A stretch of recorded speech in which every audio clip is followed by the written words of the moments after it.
thou grantest children to the beggar woman who sells them to live, and to the adulteress who kills them to save herself from infamy. And here I am, the queen, with all the world lying at my feet, hankering in vain for the baby touch at my bosom, to feel the stir of a dearer life within my life. What sin have I committed, mother, to merit this, to be banished from the mother's heaven? Oh, master, have I ever been remiss in my worship? And my husband, is he not godlike in his purity? Then why has the goddess who weaves the web of this world illusion assigned my place in the barren waste of childlessness? Our mother is all caprice. She knows no law. Our sorrows and joys are mere freaks of her mind. Have patience, daughter. Today we shall offer a special sacrifice in your name to please her. Accept my grateful obeisance, Father. My offerings are already on their way to the temple. Red bunches of hibiscus and beasts of sacrifice. Good, very good.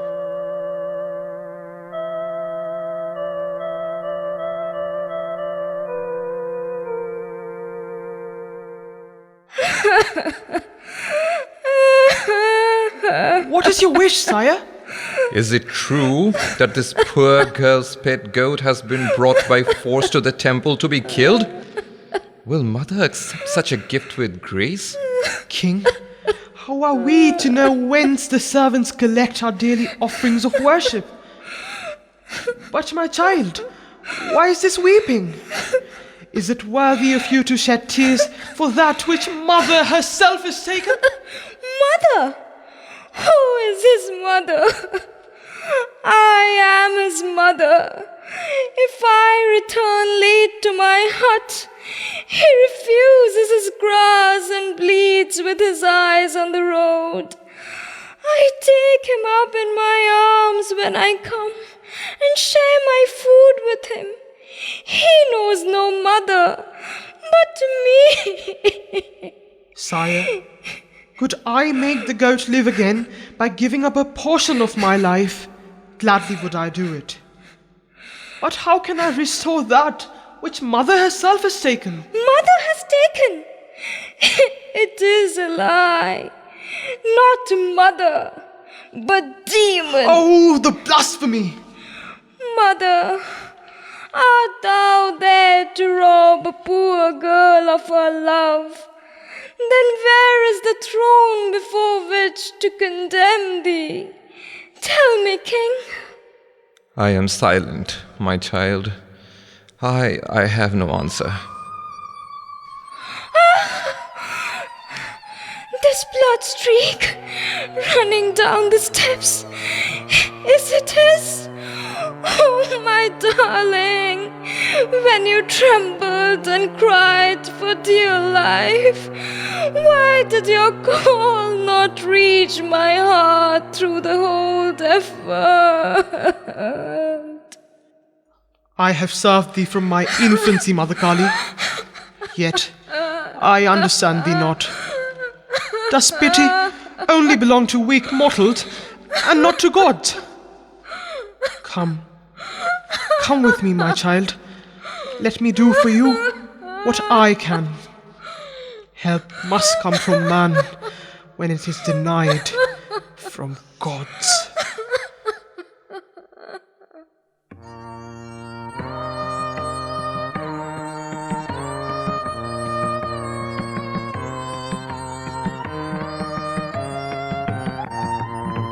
Victory be to the King! Victory be to the King! Victory be to the King! Know you all that I forbid shedding of blood in the temple from today forever. You forbid sacrifice to the goddess? How terrible! How terrible! Forbid sacrifice! Is it a dream? No dream, Father. It is awakening. Mother came to me in a girl's disguise and told me that blood she cannot suffer. She has been drinking blood for ages. Whence comes this loathing all of a sudden? No, she never drank blood. She kept her face averted. I warn you, think and consider. You have no power to alter laws laid down in scriptures. God's words are above all laws. Do not add pride to your folly. Do you have the effrontery to say that you alone have heard God's words and not I? It is strange that the king should have heard from the gods and not the priest. God's words are ever ringing in the world, and he who is willfully deaf cannot hear them. Atheist! Apostate! Father, go to your morning service and declare to all worshippers that henceforward they will be punished with banishment who shed creatures' blood in their worship of the mother of all creatures. Is this your last word? Yes. Then curse upon you! Do you, in your enormous pride, imagine that the goddess dwelling in your land is your subject? Do you presume to blind her with your laws and rob her of her dues? You shall never do that. I declare it. I, who am her servant. Pardon me, sire, but have you the right? King, is it too late to revoke your order? We dare not delay to uproot sin from our realm. Sin can never have such a long lease of life.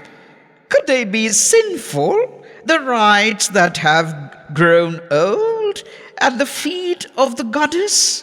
Indeed, they could not be. Our ancestors have performed these rites with reverence. Can you have the heart to insult them? That which has the sanction of ages, do you have the right to remove it? No more doubts and disputes.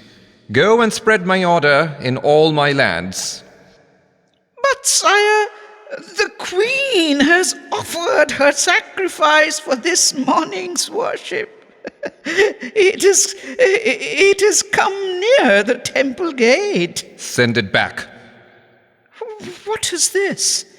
Are we then to come down to the level of Buddhists and treat animals as if they have their right to live? Preposterous.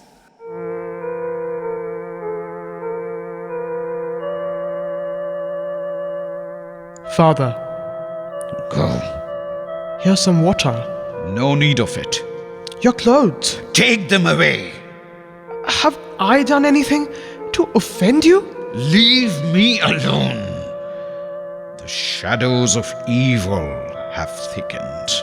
The king's throne is rising its insolent head above the temple altar.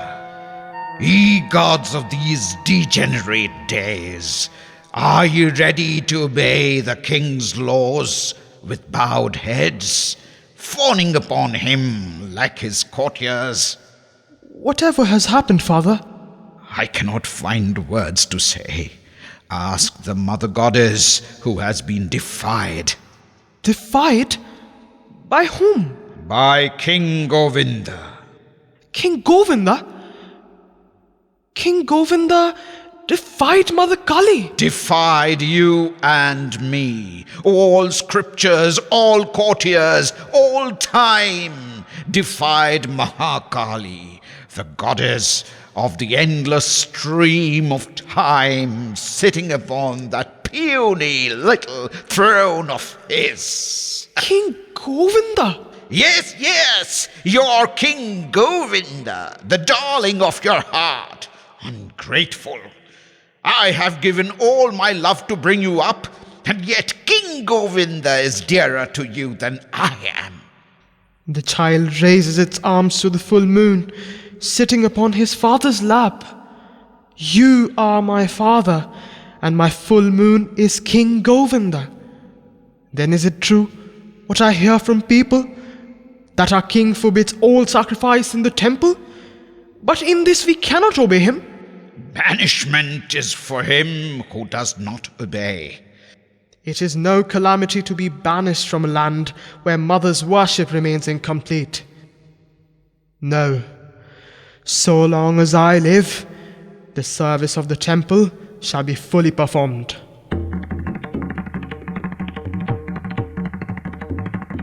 Attendant, what is it you say?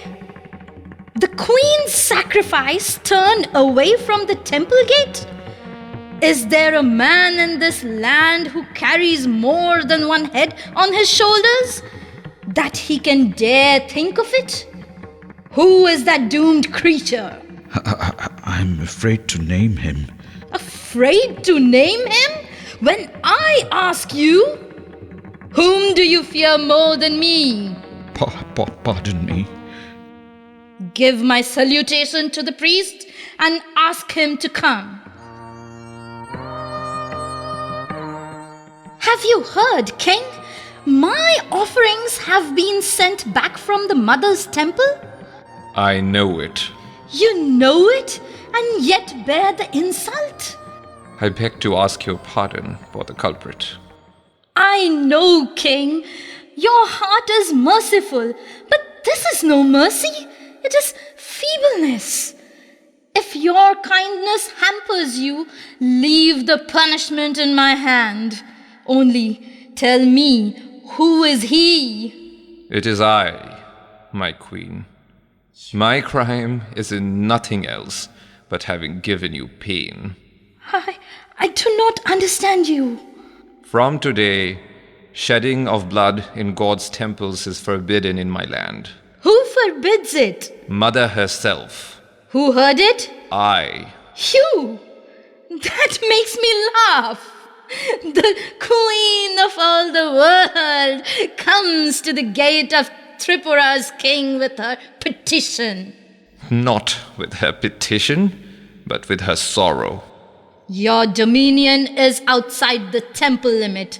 Do not send your commands there where they are impertinent. The command is not mine. It is mother's. If you have no doubt in your decision, do not cross my faith. Let me perform my worship according to my light. I promised my goddess to prevent sacrifice of life in a temple, and I must carry it out. I also promised my goddess the blood of 300 kids and 100 buffaloes, and I will carry it out. You may leave me now. As you wish.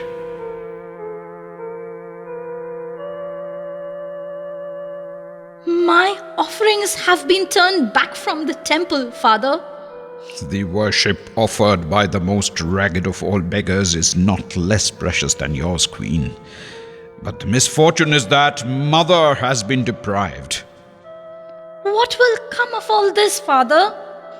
That is only known to her, who fashions this world with her dreams. But this is certain, that the throne, which casts its shadow upon Mother's shrine, will burst like a bubble vanishing in the void. Have mercy and save us, Father. I am to save you. You, the consort of a king who boasts of his kingdom on the earth and in heaven as well, before whom the gods and the Brahmins must. Oh, shame. Oh, The evil age, when the Brahmin's futile curse recoils upon himself to sting him into madness. Have mercy upon me. Then give back to the Brahmins what is theirs by right. Yes, I will. Oh, go, master, to your worship, and nothing will hinder you. Indeed, your favor overwhelms me.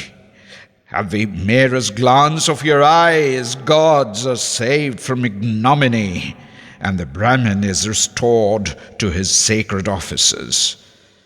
Thrive and grow fat and sleek till the dire day of judgment comes. My queen, the shadow of your angry brows hides all light from my heart. Go! Do not bring a curse upon this house. A woman's smile removes all curse from the house. Her love is God's grace.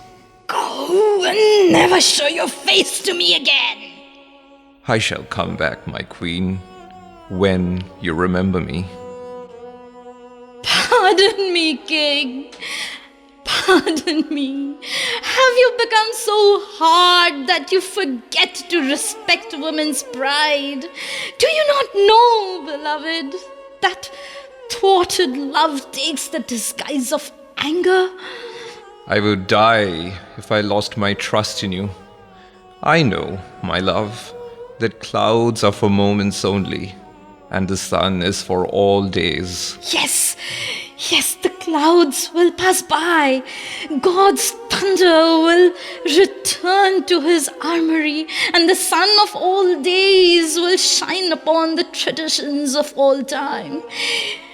Yes, my king, order it so that Brahmins be restored to their rights, the goddess to her offerings, and the king's authority to its earthly limits. It is not the Brahmin's right to violate the eternal good. Creature's blood is not the offering for gods, and it is within the rights of the king and the peasant alike to maintain truth and righteousness.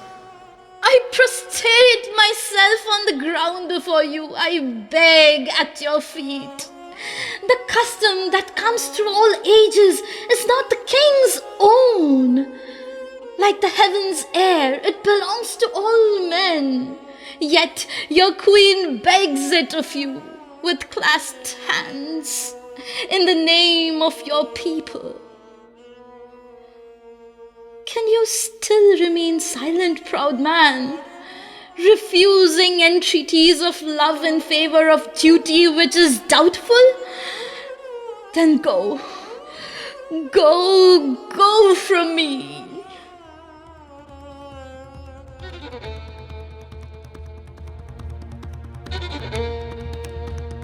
General, your devotion to Mother is well known. It runs through generations of my ancestors. Let this sacred love give you indomitable courage. Let it make your sword blade mighty as God's thunder, and win its place above all powers and positions of this world.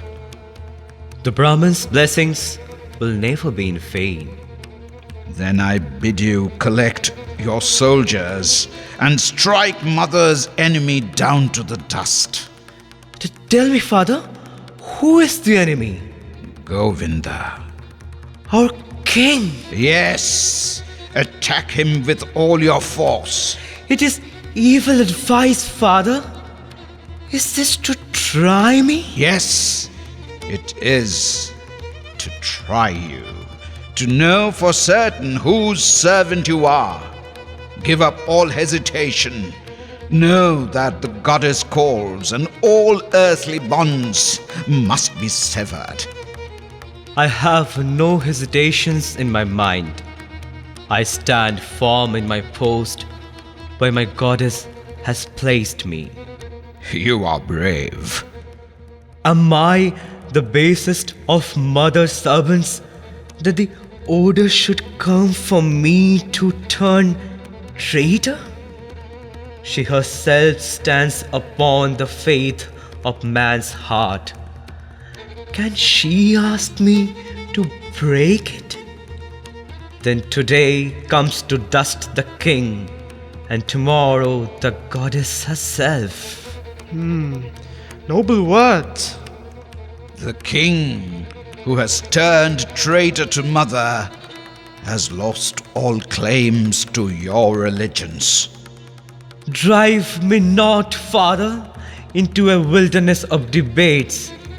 I know only one path, the straight path of faith and truth. This stupid servant of mother shall never swerve from that highway of honor.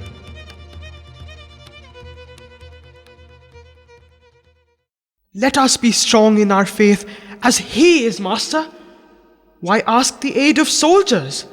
We have the strength within ourselves for the task given to us from above. Open the temple gate wide, Father. Sound the drum. Come, come, O citizens, to worship her who takes all fear away from our hearts. Come, mother's children, come. Come, we're cold. Come, we're cold. Victory to mother! Victory to mother! Victory to mother! Victory to mother!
See the beasts of sacrifice coming towards the temple, driven by the queen's attendants?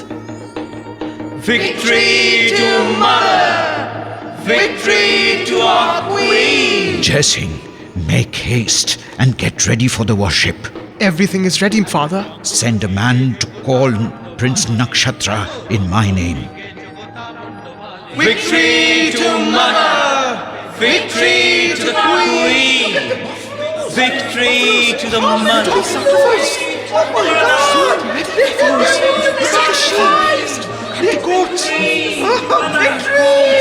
Victory to our queen!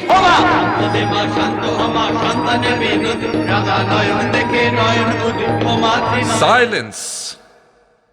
Raghupati, do you dare to disregard my order? Yes, I do. Then you are not for my land. No, my land is there, where the king's crown kisses the dust. Ho, citizens, let mother's offerings be brought here.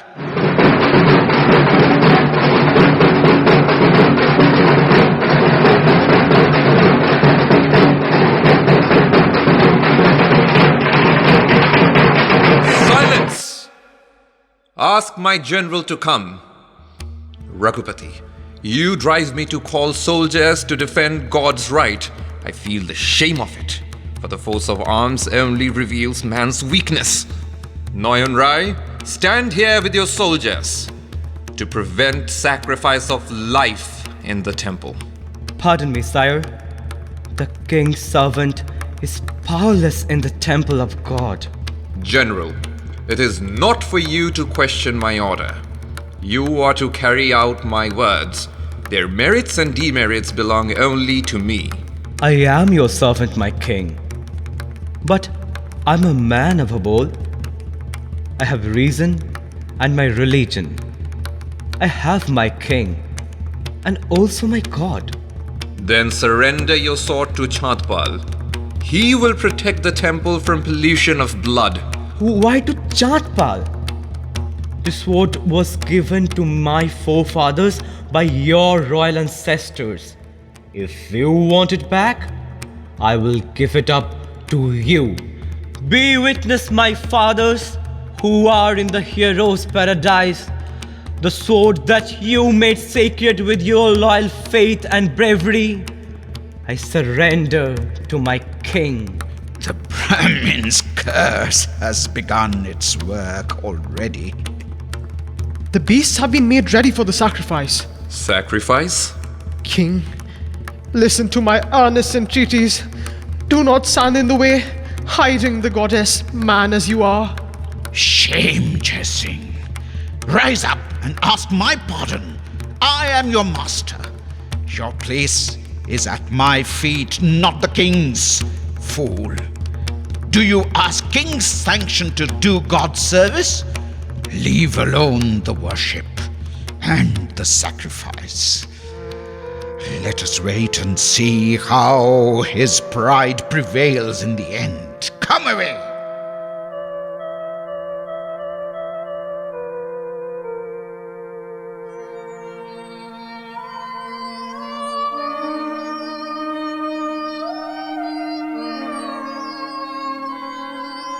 Where is Jessing?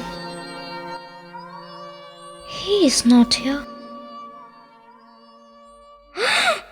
But only you, the image whom nothing can move. You rob us of all our best without uttering a word. We pine for love and die beggars for want of it. Yet it comes to you unasked, though you need it not. Like a grave, you hoard it under your miserly stone, keeping it from the use of the yearning world. Jessing, what happiness do you find from her? What can she speak to you? Oh, my heart, my famished heart.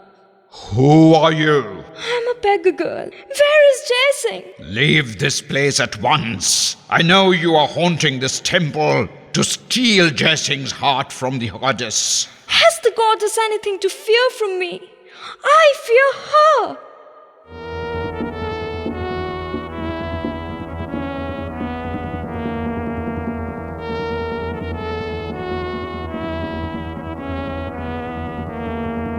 Why have you called me?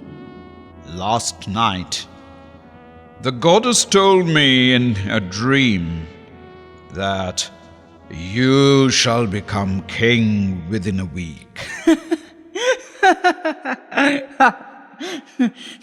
This is news indeed. Yes, you shall be king. I cannot believe it. You doubt my words? I do not want to doubt them. But suppose, by chance, it never comes to pass. No, it shall be true. But tell me, how can it ever become true? The goddess thirsts for king's blood. King's blood?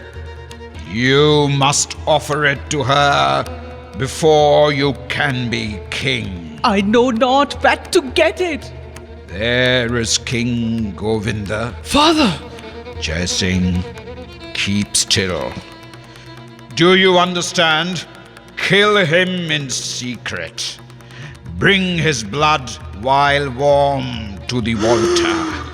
Jessing, leave this place if you cannot remain still. But he is my brother and I love him. Your sacrifice will be all the more precious. But Father, I'm content to remain as I am. I do not want the kingdom. There is no escape for you. because the goddess commands it. She is thirsting for blood from the king's house. If your brother is to live, then you must die. No! Have pity on me, father! Have pity on me! You shall never be free in life or in death until her bidding is done.